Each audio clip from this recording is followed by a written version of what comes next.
baixar nossas cabeças, vamos orar? Senhor, agradecemos a Deus por este momento tão importante na vida da tua igreja, de ouvirmos a tua palavra, de estarmos aqui, Senhor. Que o Senhor nos abençoe, que o Senhor fale com o seu povo. Mesmo a Deus longe e ainda impedidos de fazer o culto público como nós gostaríamos de estar na nossa igreja, mas reunidos aqui, cada lar, fazendo o seu culto doméstico, com a família, possamos ser edificados, consolados, confortados pelo teu Santo Espírito. Ouve as nossas orações, nós rogamos, em nome de Jesus. Amém. Irmãos, nós vamos abrir então as nossas Bíblias, no texto que está lá em Marcos, no seu capítulo 4, eu quero ler do verso 35 até o último verso dessa passagem, o verso de número 41. Então nós vamos ler Evangelho de Marcos, capítulo 4, versos de 35 a 41. Nessa passagem, Jesus nos ensina, falando sobre, sendo já tarde, disse-lhes Jesus: passemos para a outra margem. E eles, despedindo a multidão, o levaram assim como estava no barco, e outros barcos o seguiam. Ora, levantou-se grande temporal de vento, e as ondas se arremessavam contra o barco, de modo que, dormindo sobre o travesseiro, eles o despertaram e lhe disseram: Mestre, não te importa que pereçamos? E ele, despertado, repreendeu e disse ao mar: acalma-te, emudece. O vento se aquietou e se fez grande bonança. Então lhes disse: por que sois tímidos? Como é que não tendes fé? E eles, possuídos de grande temor, diziam uns aos outros: quem é este, que até o vento e o mar lhe obedecem? Vamos louvar ao Senhor. O hino diz: sossegai, quando nós estamos com o Senhor. Ainda que as tempestades venham sobre o nosso barco, ainda que o vento toque sobre a nossa embarcação, nós confiamos no Deus vivo. Sossegai.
dos homens, o gênio do mal, das águas não podem a naufragar, que leva o Senhor, Rei dos céus e mar, pois todos ouvem o meu mandar, sossegai, convosco estou para vos salvar.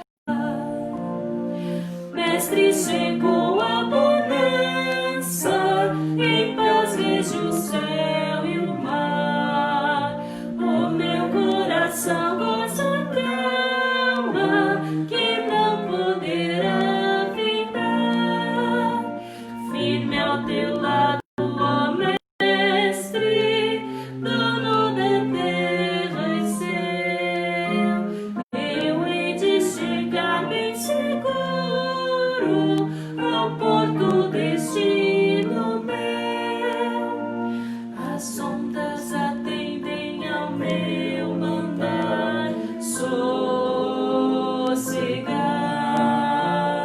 Sejam encapelado o mar, a ira dos homens, o gênio do mal, das águas não podem a naufragar, que leva o Senhor, Rei do céu e mar, pois todos ouvem o meu mandar, sossegai, sossegai, convosco estou para vos salvar, sossegai.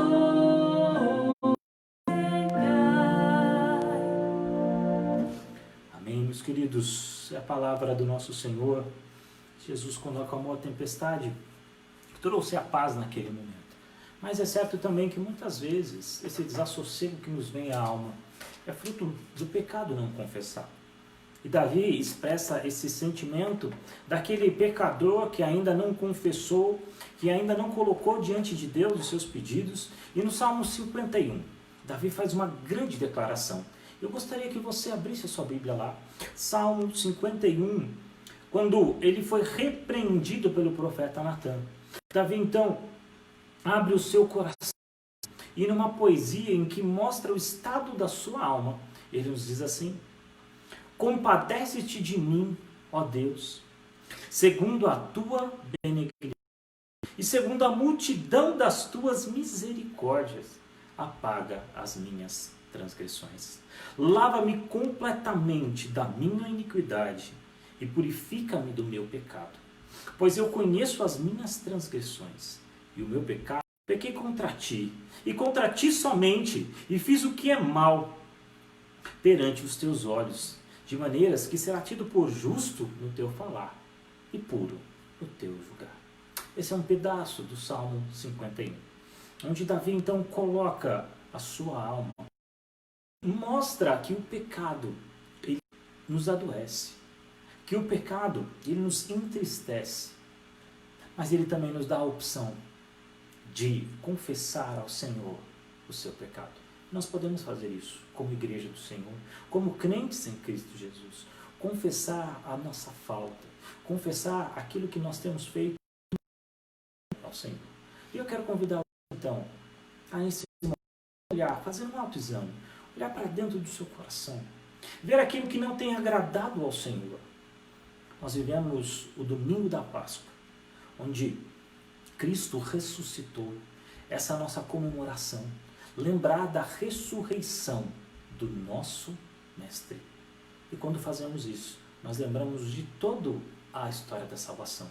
Desde o momento do nascimento de Jesus até o momento da sua morte, o momento da sua ressurreição e também, logo mais, o momento da sua ascensão. Então é o momento de nós também revermos a nossa vida, confiarmos neste Salvador que deu a sua vida por nós e pedimos ao Senhor, nos perdoa em nome de Jesus Cristo. Vamos orar? A Adriana fará uma oração de confissão de pecados nesse momento. Senhor, grande e tremendo Deus, teu povo como igreja do Senhor, reunidos e em nossas casas, onde estamos, unidos em espírito, buscamos ao Senhor. reconhecendo que só no Senhor temos a confiança, só no Senhor temos o conforto, só no Senhor temos a salvação. E por isso buscamos em Ti o perdão para os nossos pecados. Confiados, Senhor, no sacrifício de Jesus Cristo na cruz, que hoje lembramos da sua morte e da sua ressurreição, como eleitos do Senhor, como filhos remidos do Senhor, como almas lavadas pelo sangue do Cordeiro, recorremos ao Senhor e pedimos perdão. Perdoa-nos, Senhor, porque conhecemos da Tua lei e por vezes falhamos. Perdoa-nos, Senhor, porque conhecemos do amor que devemos ter para uns para com os outros e por vezes omitimos. Perdoa-nos, Senhor, porque às vezes somos fracos e a nossa fé é pequena. Nos auxilie, Senhor, que o Teu Santo Espírito nos incomode e que haja compaixão em nossas vidas para que esse pecado seja feito de poucas formas e que possamos nos reconciliar contigo e cada dia mais nos moldarmos ao caráter de Cristo Jesus. Perdoa, Senhor, age e transforma as nossas vidas. Em nome de Jesus oramos. Amém. Amém. Meus irmãos, nós louvamos a nosso Deus, nós confessamos os nossos pecados. Nesse momento agora, nós vamos ouvir a voz do nosso Senhor através da Tua palavra. E para tanto, eu gostaria de convidá-los a abrirem as suas Bíblias na primeira epístola de Paulo aos Tessalonicenses, no seu capítulo 1. Nós vamos ler do verso 2 até o verso de número 10.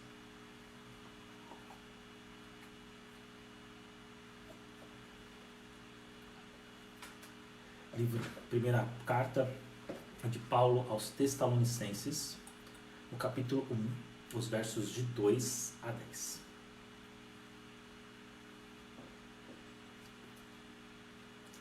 A palavra do nosso Senhor diz assim: damos sempre graças a Deus por todos vós, mencionando-vos em nossas orações e sem cessar recordando-vos diante do nosso Deus e Pai da operosidade da vossa fé, da abnegação do vosso amor e da firmeza da vossa esperança em nosso Senhor Jesus Cristo, reconhecendo, irmãos amados de Deus, a vossa eleição. Porque o nosso Evangelho não chegou até vós tão somente em palavra, mas sobretudo em poder no Espírito Santo e em plena convicção, assim como sabeis ter sido nosso procedimento entre vós e por amor de vós. Com efeito, vos tornastes imitadores nossos e do Senhor, tendo recebido a palavra, posto que em meio a muita tribulação, com alegria do Espírito Santo, de sorte que vos tornei modelo para todos os crentes na Macedônia e na Acaia. Porque de vós repercutiu a palavra do Senhor, não só na Macedônia e Acaia, mas também por toda a parte se divulgou a vossa fé para com Deus, a tal ponto de não termos necessidade de acrescentar coisa alguma. Pois eles mesmos, no tocante a nós, proclamam que repercussão teve o nosso ingresso no vosso meio. E como deixando os ídolos, vos convertestes a Deus para o serviço do Deus vivo e verdadeiro, e para guardardes dos céus o seu Filho, a quem ele ressuscitou dentre os mortos, Jesus, que nos livra da ira vindoura. Irmãos, amigos que me acompanham pelo Facebook, que têm aprendido ao longo do tempo a palavra do Senhor, nós estamos num momento muito festivo, mas também um momento de olharmos para o nosso coração, porque esse é o momento da Páscoa. A Páscoa não significa só a morte de Cristo e seu sofrimento, a sua paixão, mas também que ele ressuscitou dos mortos ao terceiro dia. Mostra o plano da salvação, como desde lá do princípio, antes da fundação do mundo, Deus já tinha um plano para o seu povo. E não há aqui uma espécie de plano B ou remendo na história, mas Deus sempre imaginou a história assim, como Deus perfeito, que não muda e que não erra. Essa é a história da salvação, com que Ele operou e mostrou a nós o seu amor e a sua graça. E sobre isso, meus irmãos, eu quero rapidamente tecer algumas palavras e queria pedir sua atenção, para que pudéssemos observar nesse texto que a Páscoa a ressurreição, a morte de Cristo, tem reflexo na minha e na sua vida. Porque quando Cristo entra nos nossos corações através do Espírito Santo, quando a sua palavra toma a nossa vida, quando Ele nos chama até esse evangelho tremendo, gracioso, maravilhoso, é tempo de eu e você entendermos quem nós somos. Porque agora nós temos uma nova natureza. E eu quero falar sobre isso nessa noite. A nossa nova natureza em Cristo Jesus. A nossa nova natureza naquele que nos chamou, naquele que nos tirou da ira vindoura e nos trouxe agora para o reino da sua luz. E a primeira coisa que eu gosto de pensar é que nós, como igreja do Senhor, como crentes em Cristo, nós somos exemplos, porque nós somos chamados de cristãos. Essa palavra, nós vimos isso há algum tempo atrás, foi usado pela primeira vez lá na Antioquia, vocês lembram disso? Quando pela primeira vez aquele grupo conhecido talvez como os nazarenos, ao que seguiam Jesus de Nazaré, são chamados agora de cristãos, porque tem em seu mestre o seu exemplo.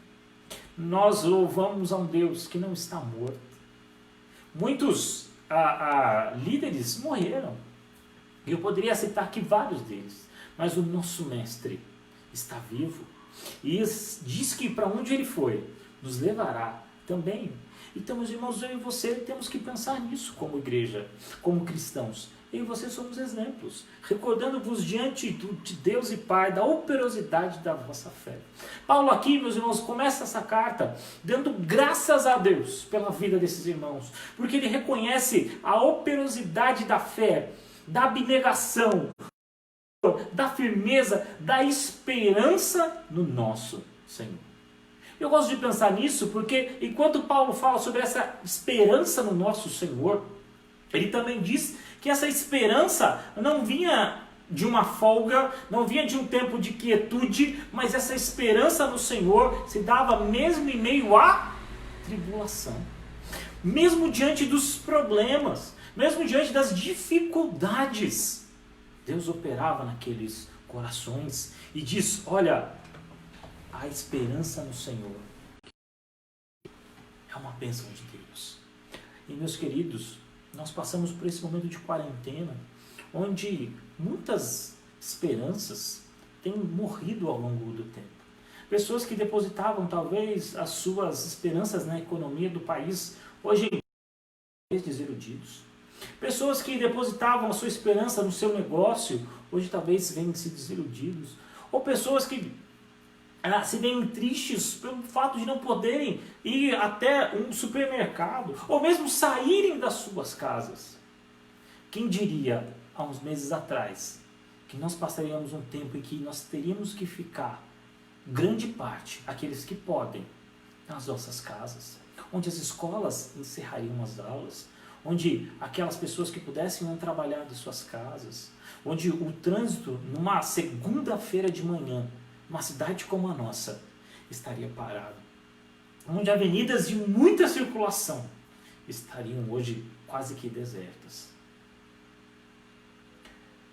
Essa talvez tenha levado a esperança de muitas pessoas embora, mas não deve levar a nós, porque a Bíblia diz que nossa esperança está no Senhor, e nós devemos ser exemplos disso, de pessoas que entenderam de tal ponto que a sua esperança está em Deus, de que entenderam a tal ponto de que eles estão na mão do Senhor, que eles não agora estão tristes.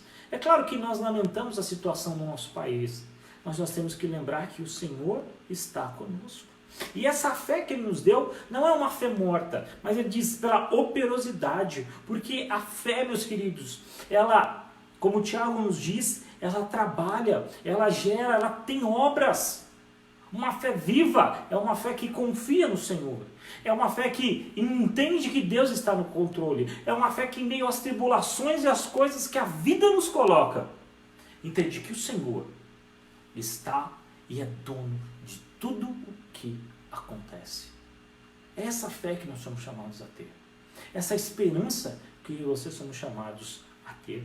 E Paulo usa aqui uma palavra chamada operosidade, que quer dizer, é um trabalho ativo, é um trabalho dedicado, é um trabalho com esforço, é um trabalho que muitas vezes até pode gerar fadigas, mas sem dúvida é um trabalho glorioso, porque o evangelho que nós recebemos, meus queridos, não é o evangelho que se encerra num domingo à noite, não é o evangelho que nós guardamos só para o momento de culto, não é o evangelho que nós recebemos somente em alguns minutos, mas o evangelho transformador, que muda a minha e a sua vida, que muda o nosso caráter, que muda a nossa mente, que muda os nossos planos, que muda os nossos sonhos, que muda as nossas metas. E esse evangelho pelo qual nós devemos ser exemplos. Pessoas que receberam o evangelho, meus irmãos, tem que ser exemplo disso. Porque quando nós estamos envoltos a essa esfera do evangelho de Cristo, nós temos o amor uns pelos outros. E esse amor, Paulo diz, é um amor abnegado. E a abnegação do amor é a ideia de que eu não faço as coisas esperando algo em troca. Eu não faço algumas coisas esperando, olha, eu vou fazer isso para alguém, para que eu receba isso. Mas é um amor que se dá. É um amor que se coloca na posição ou no lugar da outra pessoa. Esse amor que o Evangelho, esse amor que Paulo demonstra através do nosso Senhor Jesus Cristo. Nós evidenciamos nosso amor por Cristo, por aquilo que fazemos por Ele, demonstrando amor ao próximo, não apenas com palavras, mas com atitude, mas com fé. E isso, meus irmãos, então, nos mostra que nós aguardamos a expectativa da vinda do nosso Deus. Esse é o primeiro ponto da minha mensagem. Nós somos exemplo de amor abnegado, de fé viva, de fé com obras, e de alguém que lembra e tem no seu irmão também aquele que o ama, como ele ama a si mesmo. E essa é a grande prova, é uma prova irrefutável, entendendo o conhecimento de Deus. Mas Paulo vai dizer, e vai caminhar aqui um pouco mais, e vai dizer que além disso, uma das coisas que a igreja faz é o ser exemplo, mas é uma igreja que influencia, e é uma igreja que discipula. Uma igreja que influencia, mas ao mesmo tempo uma igreja que discipula.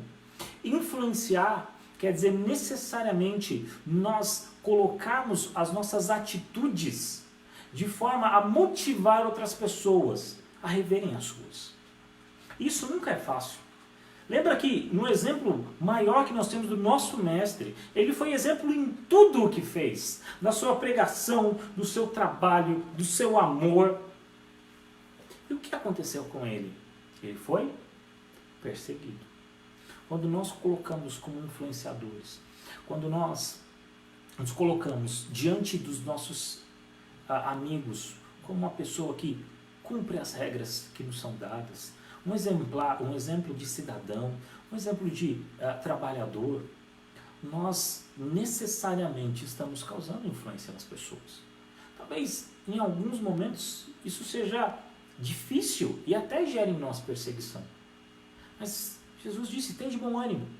E isso é o que nós devemos ter. Então, meus irmãos, é importante nós pensarmos que nós, como igreja verdadeira, nós somos discípulos e nós influenciamos pessoas. A Bíblia nos diz, ide por todo mundo e fazei discípulos. Quando Jesus, então, nasceu, morreu, e estava ante a sua ascensão, algum tempo antes, na sua iminência da sua ascensão, ele nos diz, ide por todo mundo. Foi uma ordem dada a Deus. Mas normalmente nós pensamos nessa ordem só com uma ideia de evangelizar. Mas ele diz, ide por todo mundo e fazei discípulos. Note que a ordem, ela é maior. Ela não requer só a ideia da fala ou da proclamação do evangelho, embora isso esteja ligado à ideia, mas também diz a ideia de nós fazermos discípulos. O que é fazer discípulos? É pregar o evangelho e mostrar para as pessoas que devem andar com Cristo. E, se possível, nós sermos este exemplo, como eu falei no primeiro ponto. Se possível, nós sermos as pessoas que vão ensinar os primeiros passos dessas pessoas. Isso é uma igreja influenciadora, uma igreja discipuladora. Meus irmãos, como eu amo essa ideia do discipulado. Porque o evangelho é assim. Eu recebi o evangelho de outra pessoa. E eu passo esse evangelho adiante, que passa para outro, e que passa para outro, e para outro, e para outro. E assim então nós criamos um círculo virtuoso, onde todos vão falando do Evangelho de Cristo. Você tem falado desse Evangelho? Nesse momento de quarentena, ainda que seja pelo telefone ou pela internet, pelos aplicativos de troca de mensagens, de videoconferência, você tem falado de Cristo às pessoas? Meus irmãos, esse é o momento de nós falarmos. Quando nós louvamos a Deus, nós lembramos de um hino muito bonito, dizendo: sossegai, as ondas atendem ao seu mandar. Você lembra quando os discípulos estavam no barco? As coisas pareciam ficar difíceis. E o vento começou a bater. E eles disseram: agora a gente vai a pique, e agora o navio vai naufragar. Eles então acordam Jesus desesperados. Jesus disse para o mar: acalma, vento, acalma. Nós estamos com Cristo. Quem está com Cristo recebeu dele um presente tão grande que não pode guardar para si. Nós temos que passar esse presente adiante. E passar esse presente adiante quer dizer necessariamente fazer discípulos. A igreja, meus irmãos, influenciou várias pessoas a pregar o Evangelho. Um jovem chamado Ashbel Ben Simonton saiu do seu país, veio para uma nação onde as condições eram precárias, mas não se importou com as coisas que estavam acontecendo nessa nação. Veio para cá, Brasil, pregou o Evangelho, foi morto por uma doença que no seu país havia sido erradicada. E tudo isso por amor à obra de Cristo, por entender que era um discípulo que devia fazer discípulos. Alguém que aprendeu não só para si, mas que aprendeu para passar a outros. A igreja recebeu a mensagem certa, do seu mestre, da pessoa certa, para passar a essa nação. E essa, meus irmãos, o Evangelho é uma mensagem de esperança, é uma mensagem de dedicação, é uma mensagem de comunhão com Deus. E essa mensagem que nós devemos passar. Muitas pessoas hoje estão comemorando a Páscoa, mas não pela morte e ressurreição de Cristo, não louvando a Deus porque Cristo veio a esse mundo, mas com um ovo de chocolate. Ou seja, com o esvaziamento de uma data eminentemente cristã. Mas eu e você não podemos fazer isso. Nós temos que entender essa nossa missão preciosa de pregar o Evangelho, de falar às pessoas de Cristo. A igreja, meus irmãos, deve fazer isso. A igreja deve ser a primeira a fazer discípulos. A igreja deixa uma marca por onde passa. E essa marca significa fazer discípulos. Fazer discípulos é a marca da igreja. E o texto diz que essa marca chegou tão longe que, segundo diz a carta, o exemplo dessa igreja chegou lá na Macedônia, na Acaia, ou seja, lá no sul da Grécia. Lá, a quilômetros de onde eles estavam, a sua influência, o seu discipulado alcançou todas essas pessoas, alcançou várias nações, pelo exemplo, pela pregação do Evangelho de Cristo. Meus queridos, o arrependimento e a fé que vem através da pregação devem incendiar o nosso coração. Nós devemos buscar mais a Deus. Nesse tempo de quarentena, me deixe perguntar algumas coisas para que você reflita. Você tem orado? Você tem buscado a palavra do Senhor? Meus irmãos, se por um lado nós achamos que a tecnologia às vezes até nos complica e nos faz perder algum tempo, mas ela também nos abençoa. Nessa semana inteira, quantas lives foram feitas, quantos cultos foram passados, quantas pregações foram ministradas, e nós podemos crescer com isso. Você tem crescido no Evangelho nesse tempo? Tem aproveitado esse tempo para orar, para buscar ao Senhor? Faça isso. Seja um discípulo que faça discípulos através da palavra de Deus.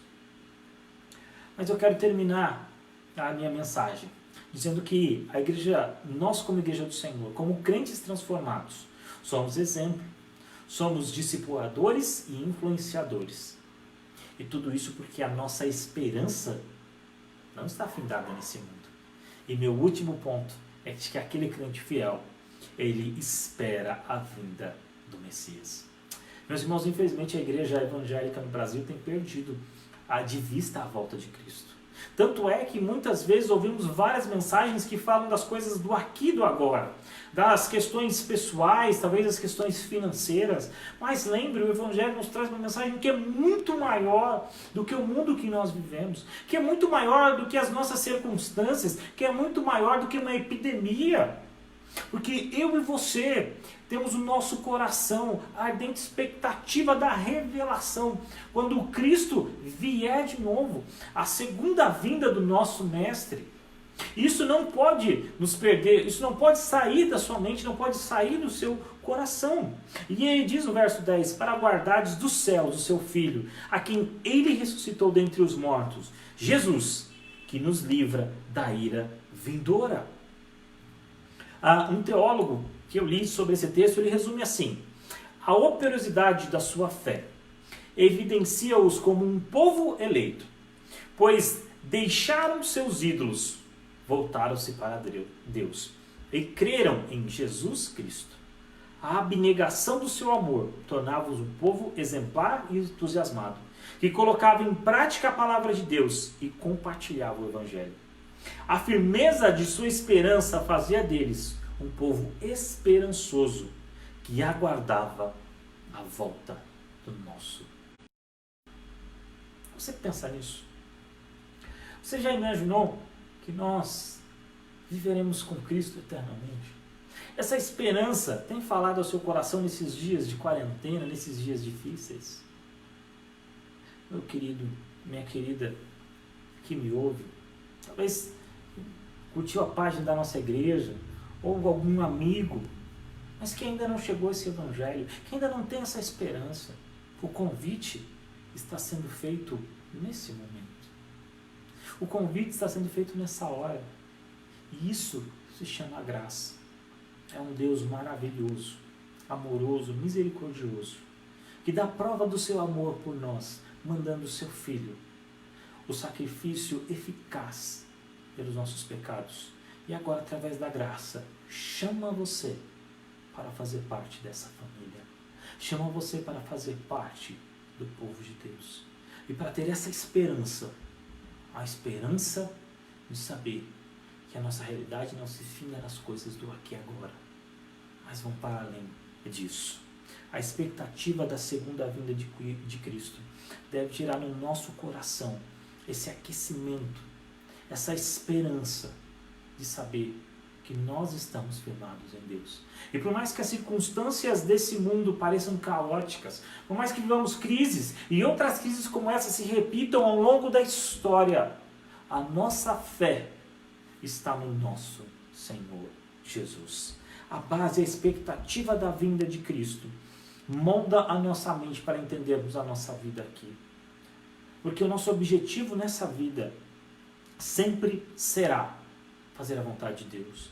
Sempre será a glória do nosso Deus. O livramento que a igreja experimenta, ou experimentará na segunda vinda, nos livra da ira vindoura. E por mais que nós passamos momentos difíceis, tristezas, desilusões, algumas vezes o luto, a falta, a carestia de alguma coisa, nosso Deus está conosco.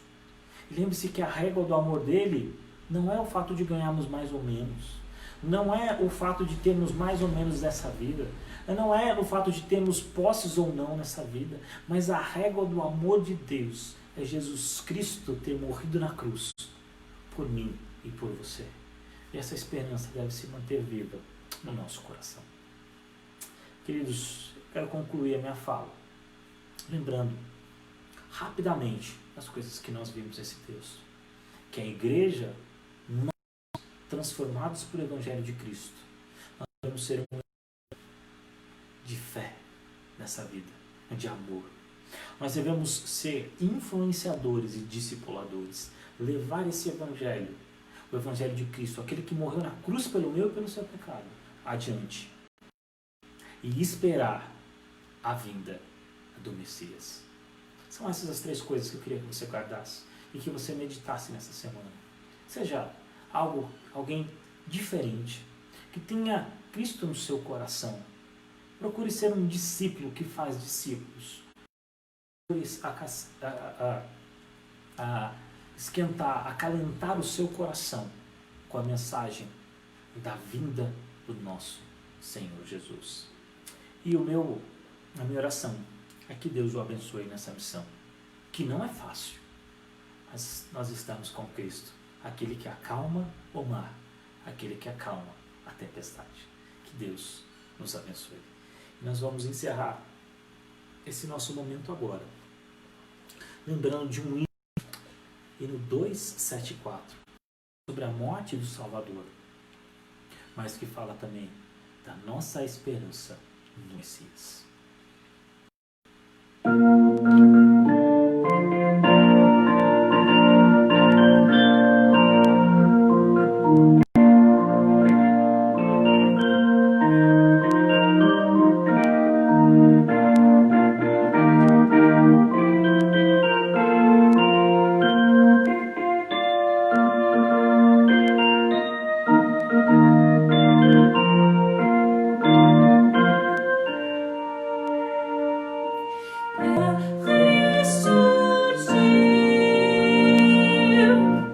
Obrigado, Senhor, por Cristo.